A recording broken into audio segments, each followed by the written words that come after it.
Welcome to this week's segment of Longwood Weekly News. I'm Becca Lundberg. And I'm Raven Sykes. This week, we begin with the rising numbers of students who need assistance from Longwood University's CARE team. I talked to Dean of Students Larry Robertson to get more insight on the increase. The number of students referred to the CARE team is on the rise. During the 2012-2013 academic year, 466 students were referred to the team. I don't think it means that the students this last semester were struggling more with issues. I think that they just know about CARE team's existence more. And I think that we're more open to reaching out to students, and I think our friends, and I think we're doing a better job of keeping an eye on one another. And our main goal is to work to find the best strategies to help students that might be struggling with anything ranging from the loss of a pet to a more serious suicidal gesture or those types of things. Mainly because we tend to find out that if a student is dealing with something socially, it's also impacting them academically as well. Robertson said relationship violence is also on the rise. We're seeing more and more people staying in relationships that aren't healthy for them, and I think it's one of those things we have to figure out a way to work with people to help them say that enough is enough.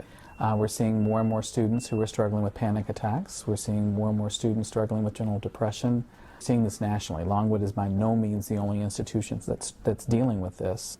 For our next story, a local high school student started a petition for a plus-size Disney princess that's gathered national media attention. Gabrielle has more for the story. I'm standing outside of Fuqua High School where Jewel Moore started a petition a little over a week ago that to this date has over 20,000 signatures. Media has become such a powerful influence on the way young children view themselves. So what kind of effect did Disney princesses have? Perhaps in order to seem appealing, worthy, or princess-like, you must look a certain way.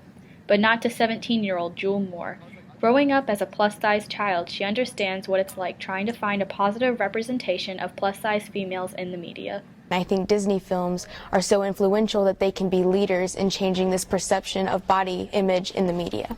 Through it all, her mother has been by her side. So I thought it was a good thing for her to do and get the word out there. She's always had opinions that are not the run-of-the-mill opinions, and she's very vocal about them. Throughout the week, the Farmville teen has been gaining a large amount of media attention. Artist Andre Turbia from Deviant Art was inspired by the young girl's motive that he took time on his day off to draw Princess Jewel. One of the criticisms I've been getting is that it would promote an unhealthy lifestyle, but if we have a plus-size princess doing the normal princess things, you know, going on adventures, singing, whatever, it would show that plus-size people are people and that a princess who is plus size is just as magical and just as amazing as any other princess. From Farmville, Virginia, I'm Gabriella Spiritu. And if you'd like to view the petition, you can go to change.org. Unrecognized organization Delta Tau Chi is under the spotlight after a recent interview with their president, Corbin Slaughter. Reporter Jamison Mangan has more on the story.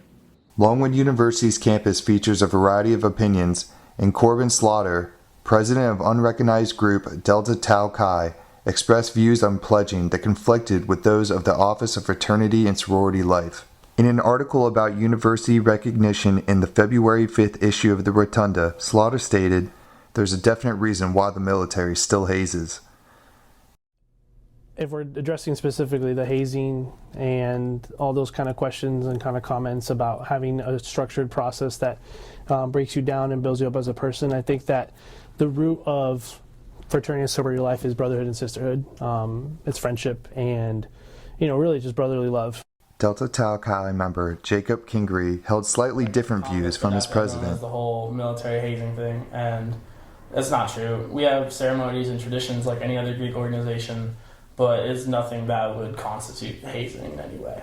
Our relations with the school have been getting better, and by saying that we don't want to hear them out at all isn't going to help us in the long run. So we at least want to hear them out and hear what they have to say before we completely say no. So that's the only thing I thought was wrong with the article. Longwood University's anti-hazing policy applies to all students, defining hazing as any action taken or situation created intentionally, whether on or off Longwood property, by either fraternity or sorority organizations. If Delta Tau Chi was a group that was under fraternity and sorority life, it'd be a conversation and probably, some sort of investigation would be launched. It's not a hazing issue, it's not a Greek life issue, it's a student population issue, it's a community issue. For Longwood Weekly News, I'm Jamison Mangan. It'll really be interesting to see how this story develops. Yes, I can't wait to see its impact on campus. Well, that's all for now. Tune in next week for another episode of Longwood Weekly News.